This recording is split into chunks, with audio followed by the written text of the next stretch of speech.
In the village of Stone Creek, nestled among harsh cliffs and pine forests, lived a young man named Elric. He was not like the others. While his peers learned to throw axes and wield swords, Elric spent his time on a high cliff, gazing into the distance beyond the impassable mountain range known as the Shadow Wall. He insisted that one day, danger would come from there. His father, the old blacksmith, would just shake his head. "More of your fantasies, son. You'd be better off wielding a hammer, doing real work." The girl he loved, Lyra, looked at him with pity. "Elric, no one has come from beyond the wall in hundreds of years. They're just children's tales." But Elric believed. He didn't train his muscles. He trained his sight and hearing. He studied animal tracks, the whisper of the wind, the behavior of birds. He didn't wear armor, but he knew every path in the vicinity like the back of his hand. And everyone laughed at him. They called him the Warrior of Shadows. That's what they called madmen and eccentrics there. One autumn, the birds behaved strangely.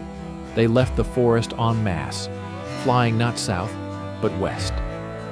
Elric tasted a metallic tang of fear on his tongue. He ran to the Council of Elders. "Elders!"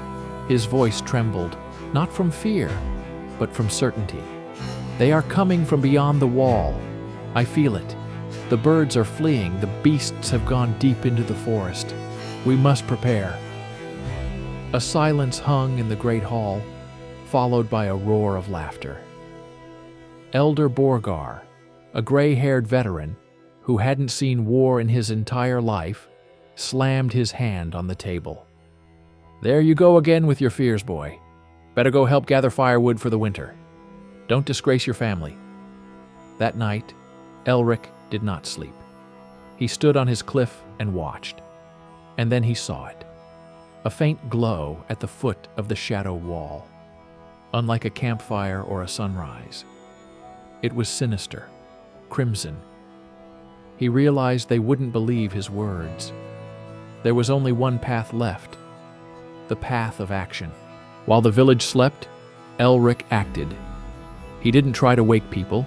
It was useless. Alone, he ran to the narrow gorge, the Black Bridge, the only path into the valley. He remembered everything he had observed for years. He knew where the time-worn boulders lay, where the slopes were the most unstable.